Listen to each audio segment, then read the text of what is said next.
Well, Texas hockey fans, that is it for regular season games and AAC this season because the playoffs are up next and we've got home ice advantage against the Minnesota Wild. We've got 2 more games left in the regular season, playing the Sabres, playing somebody else in a day. I don't know. I'm not looking at the schedule because I'm not worried about the last 2 games of the season. You know why?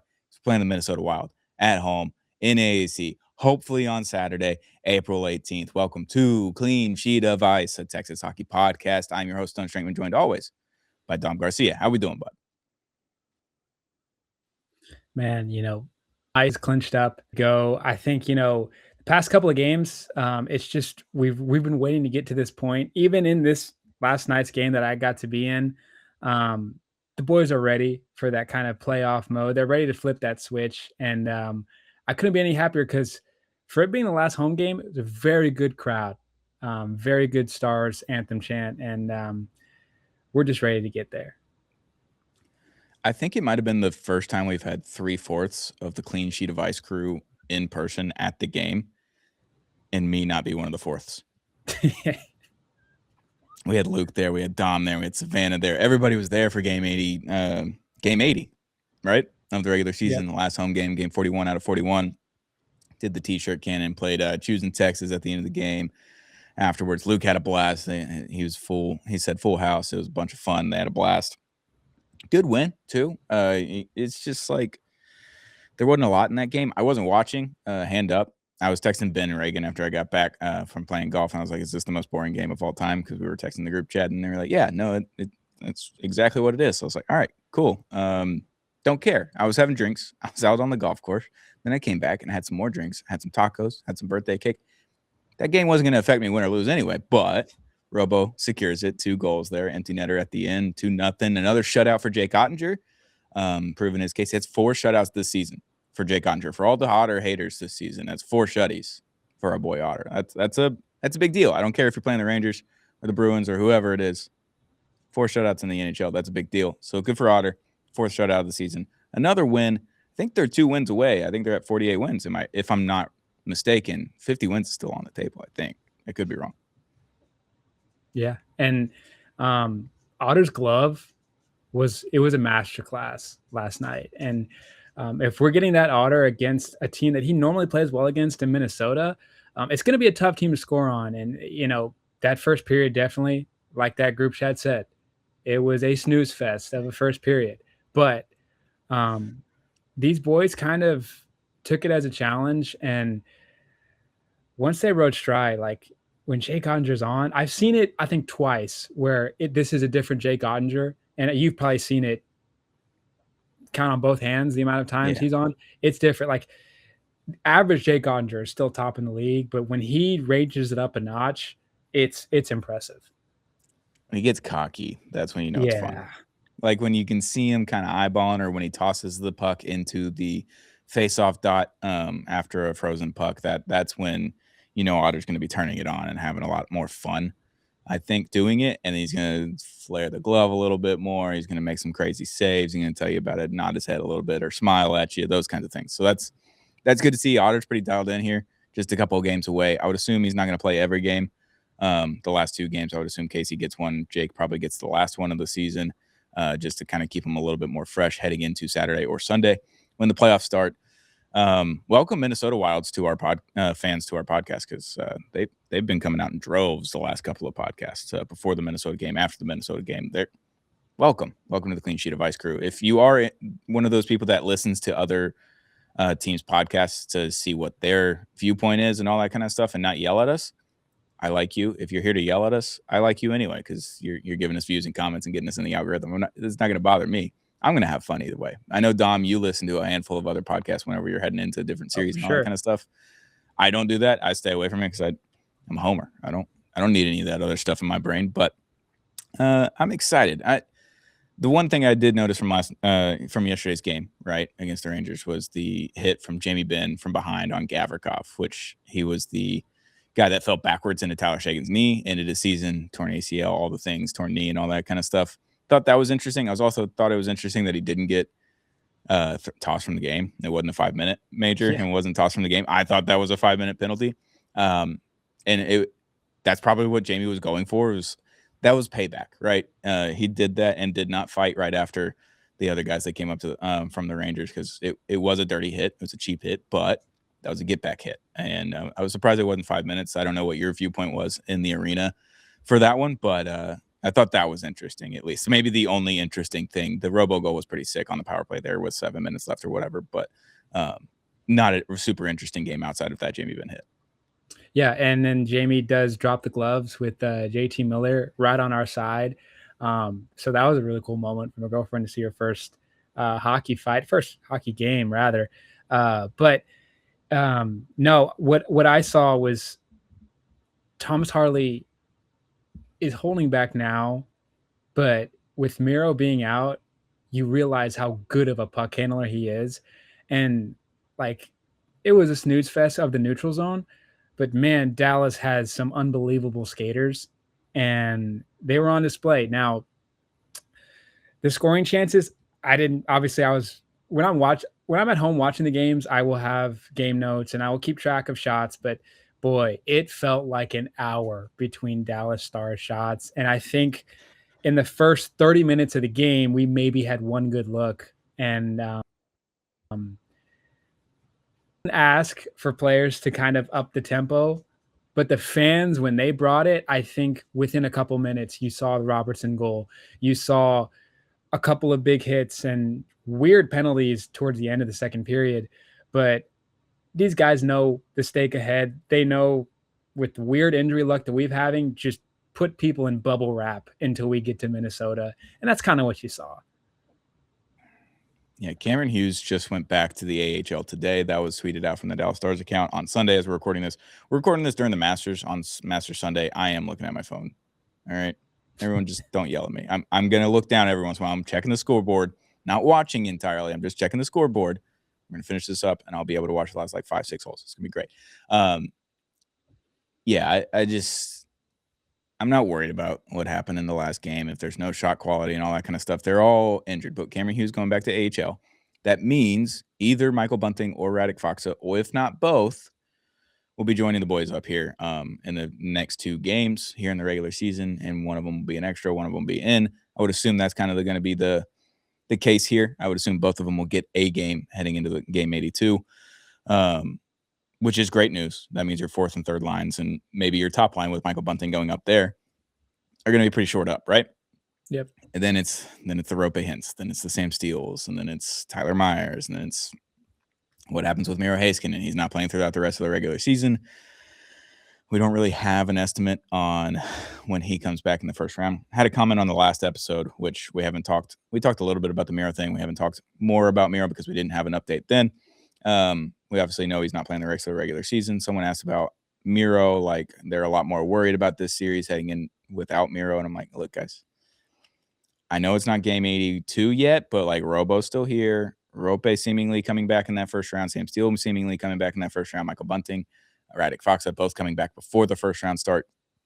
You're getting healthier, and you won a series last year without Miro Heiskanen, without Jason Robertson, your top goal scorer last year, and your top defenseman last year, heading into the playoffs against Colorado, which seemed pretty juggernautish coming into the playoffs, right? They came all the way back.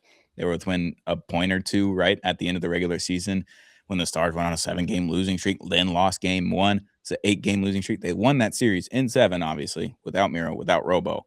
If we could just get Rope back at some point in the first round and we don't have Miro, it's still going to be tough, don't get me wrong, but I still feel confident just because we saw what happened last year with this team without the chemistry, without the new goalie system, without everything. Like, I just feel confident about this team heading into the playoffs, even without Miro. And hopefully Miro's like out till like game 2, game 3, game 4, and he's back in that series.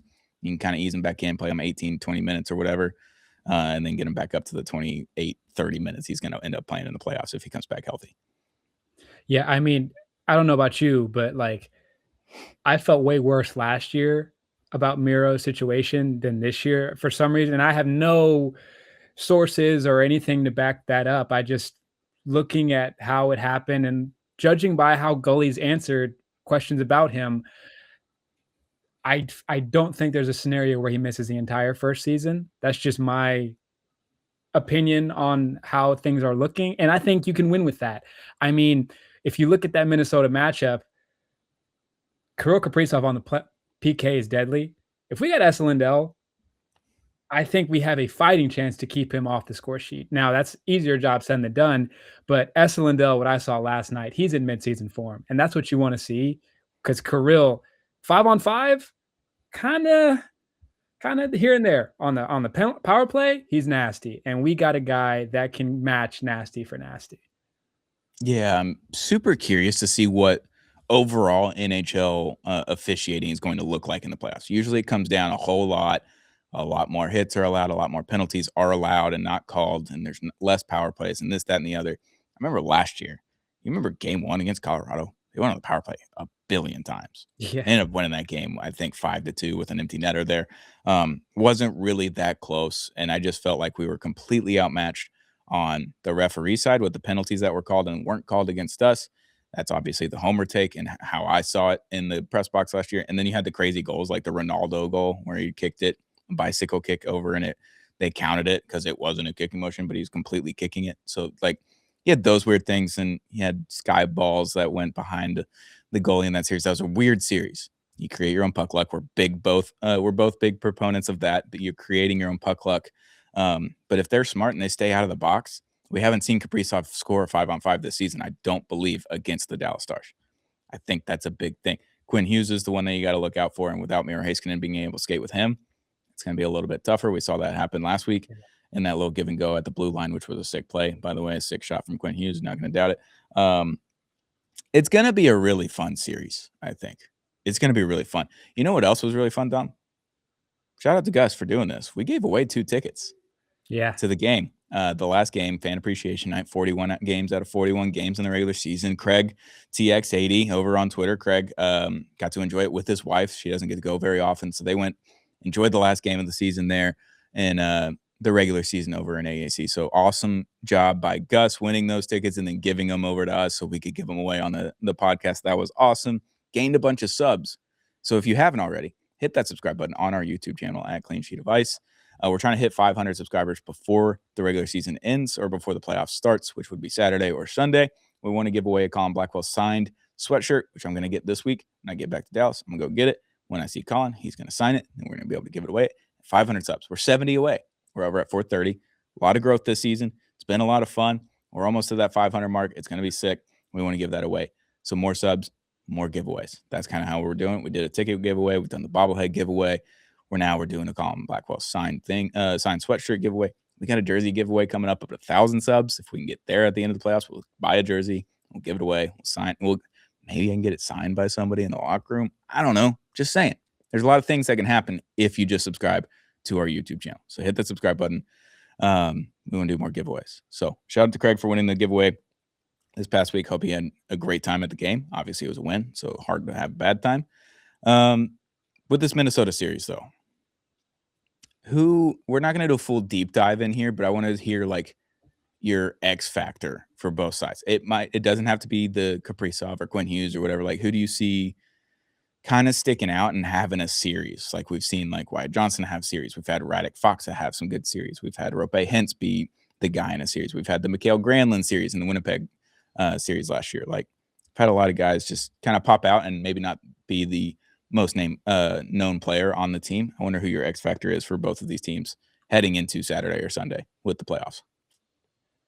For Dallas, I alluded to it earlier. Like, if you're going to beat Dallas, it's going to be off the power play. And when Esa Lindell's in the box, it's a nightmare to be without him.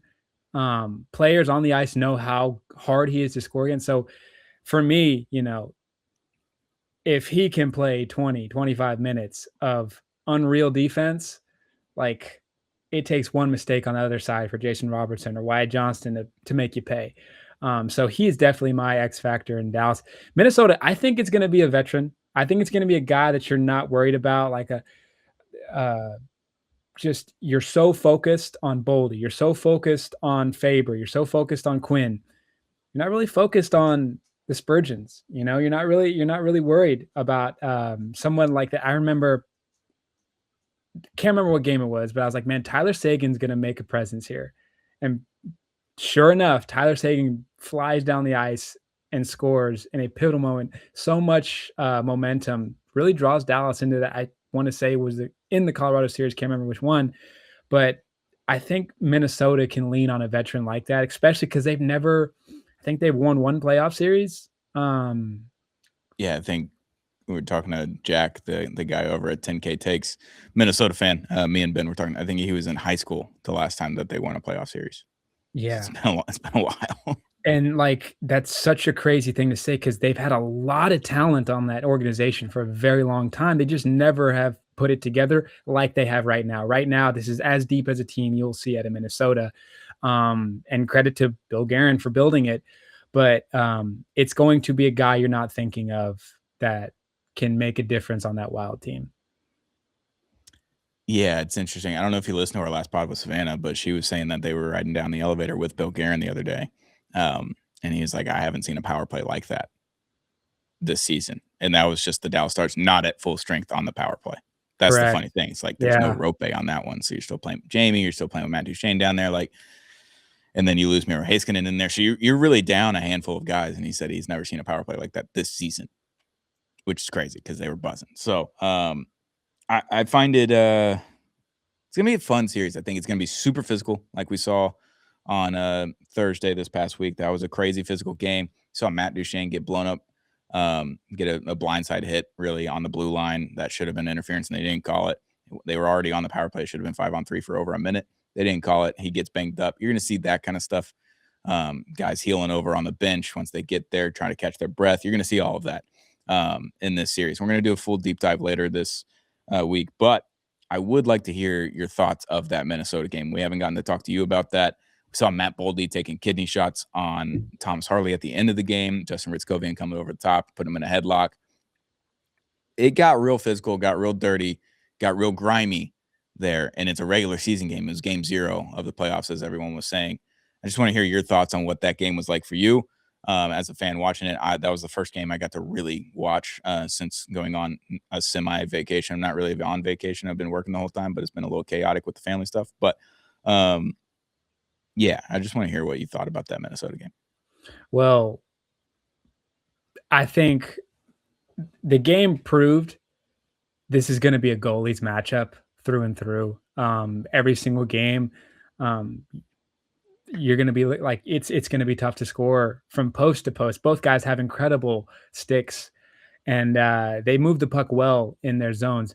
So with that being said, from Minnesota, I saw some very good endurance from all 4 lines. Like they wear everybody out. They don't play a very fast game, so the Colorados can really make them pay.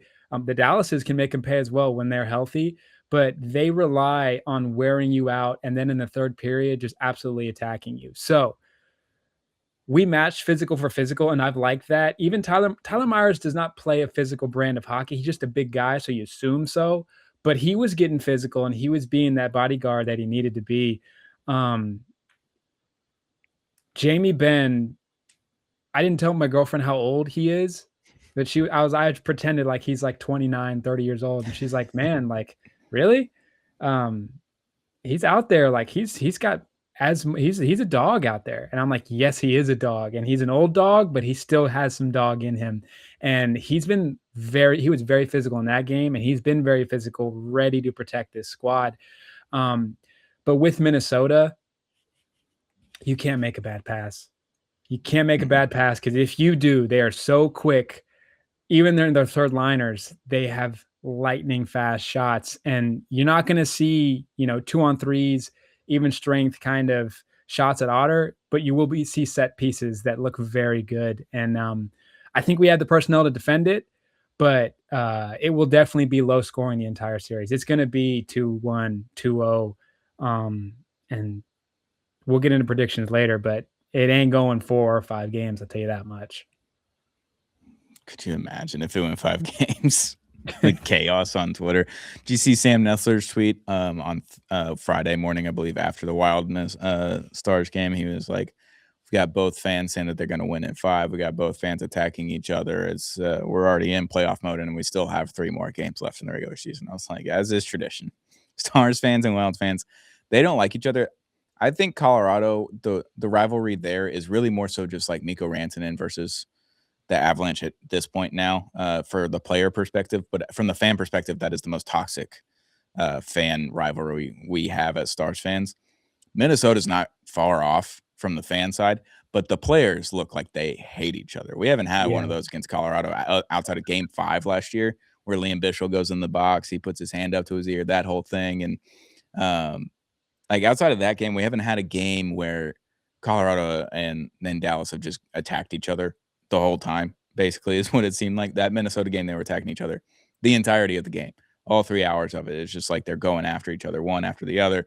Big hits, just chokeholds after the whistle. The Liam Bichsel one where he puts him up against the goalpost for going after Otter. Esa Lindell throwing a punch in the mix. Like, you're getting all of that in this series. And it already started in Game 0.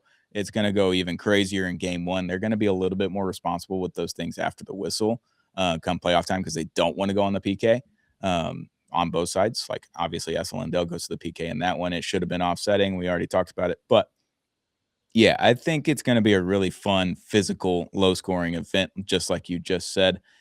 The goaltenders are going to be what really matters. And Jake at home against Minnesota, he said it this past week in some of his press conferences. He's like, yeah, playing against them here is like, it's cool, but it's just another game for me here in Texas. Like, it's just a normal home game. I'm coming home, going to play my best, going to try to get the win, all that kind of stuff. But going up there, that's a different story.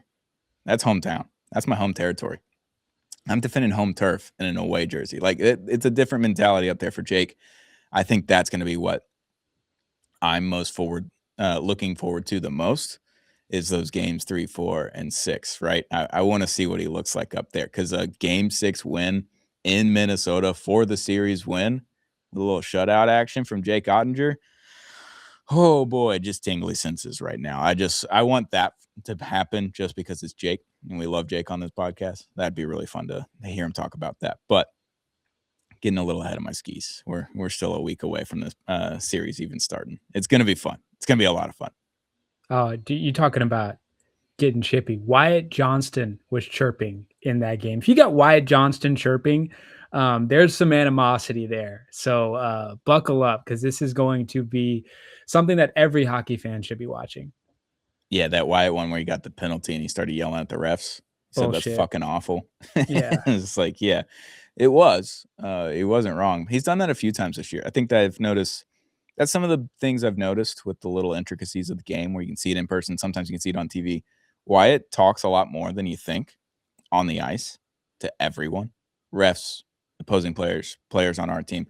He's talking a lot more, and I think it's happening this year. He's talked a little bit in the past, but this year I think he talks a lot more. Liam Bichsel getting in the mucks, standing up for his guys a little bit more, and maybe not shying away from the physicality post-whistle. That's something that's changed a little bit. And then obviously we've talked about this kid a lot this year. Maverick Bourque, completely bought in. It's a completely different player than we've seen over the last few years with Mav. He is probably the most physical player on the team. He is probably the one that is throwing his body on the line the most. He is the one that is maybe playing 110%. I think the 110% thing is kind of blown over, like whatever, but he's completely bought into that 1% better every day, or 1% more physical every day. That kind of mentality from Glenn Gulletson that he tried to instill this past summer. He's the poster boy for what Gulletson wanted last summer when he first got signed. Maverick Bourque is doing that, and I'm scared of how we're going to keep him. He's going to get offer sheeted. I'm scared of that. I don't want that. So the Stars better figure that out with Robo's contract this year. I don't want to lose I don't want to lose Bourque. I know we're not losing Robo, but I don't want to lose Borky. He's been fun this year. Yeah, and he's definitely put himself in a spot to be very well off monetarily. It's going to be interesting, but we'll be back on Wednesday. We'll talk about these games. We got Buffalo here this week. It's game 82, and then we're going to do a full preview on Friday, our Friday episode. Hopefully we can get Savannah and Dom on here so we get the full podcast crew on the pod, do our season or series predictions, X factors, how many games is it going, who's going to win, this, that, and the other. We're going to pull up a bunch of different things. So for the playoffs, we're going to have an episode every single game, right? After a game, if it's a home game, you'll get it the next morning. If it is an away game and it is not a 9:30 p.m. start, essentially, we'll record right after the game and have it up immediately for you guys. We're not going to go live because we don't want to mess with DLLS, because we know they go live after every show or after every game. We're not going to mess with them. So we're going to record it and then we'll put it up right after. So by the time we do that, DLLS will be ending. So if you need some more, you tap right into us. If not, you can catch us in the morning. We're going to have that. We're going to have the occasional live stream. We're going to live stream during a game on the road against Minnesota. One of them. I don't know which one yet. I want to see the schedule. I want to see how it looks time-wise and everything, but we will live stream during a game. We'll maybe do a happy hour for the others. Have a little fun with it. We're going to have a lot more content, a lot more social stuff.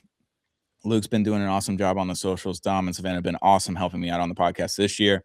So we're going to have a lot more content coming in the playoffs, episode every game.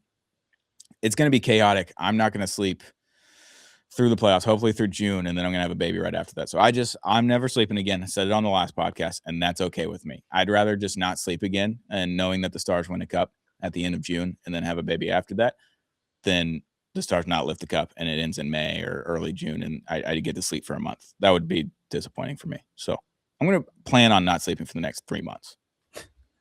Listen, man, I root for a lot of teams and I have a lot invested in a lot of teams. If there was one team that needs to win a cup or a championship, it's this Stars team, man. It's long overdue.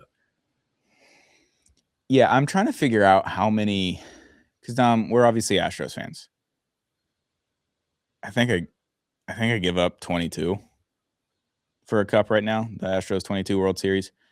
Oh, I don't think I give up Mississippi State's baseball 21 series or national championship. I think I have to hold on to that one. I don't think I can give that one up. The Dolphins have never won anything, and all of my other teams. And the Mavericks 2011 title, I don't think I can give that one away either, because that was Dirk's only title. That was a career trajectory that he would have never hit if he never wins that, especially in the way that he did. So I don't think I can give those two up, but I could give away one of the Astros ones, and I'd be fine. I think I'd be okay without one of those Astros ones. It was fun in 22. I was there. But if you just wipe that from my memory and you gave me a Stanley Cup win at home and I'm in person, I get to go on the ice. I get to go in the locker room, cigars, champagne flying around. Hell, I might give up both Astros titles for that one. Dude, this cup has eluded this team. This team's been too talented to not win one, and they have that talent right now. It's going to be tough, but they have a chance just as much as anybody to do it. Yeah, main goal. Get out in less than 7 games and get out healthy. That's the only objective of this series, is to win it, really. But get out healthy and get out in less than 7 games. That would be huge for the boys, where they could just have a little bit of rest heading into round 2 against Colorado, probably, unless Colorado fucks it up and loses like the Kings or the Kraken or whoever they're playing in that wild card 2 spot. But, Tom, you got anything else before we get out of here? I'm going to go finish up Masters Sunday. We'll have this out on Monday morning. I'll be traveling back to Texas tomorrow, so I'll be back in Central Time Zone. I'll be back in my home. I'll be back in my studio. I'll have the ring light. I'll have it all. Have my desktop set up. It's going to be great. Can't wait for that. But I'll be back this week. Tom, you got anything else before we get out of here? Man, please, I'm going to be watching these games, but wear some extra shin pad. I don't need any more injuries to this team heading into this playoffs. Do whatever you got to do.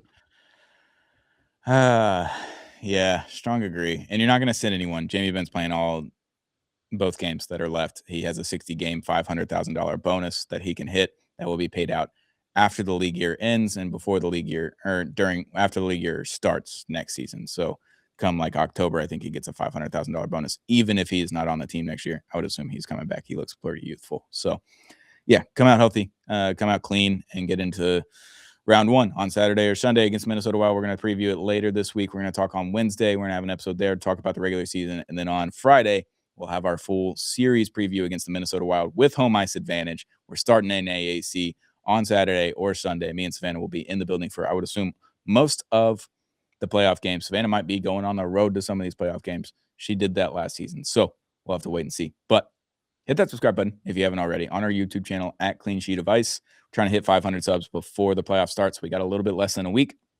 We're going to give away a Colin Blackwell signed sweatshirt with the 99 logo on it. I got to go find that this week, get it signed by Colin. It's going to be sick to give that away. 500 subs on YouTube. So if you're an audio listener on Apple or Spotify, I hope you have hit the follow or subscribe button there. But come over to our YouTube channel and hit the subs button there so we can hit the 500 subscribers.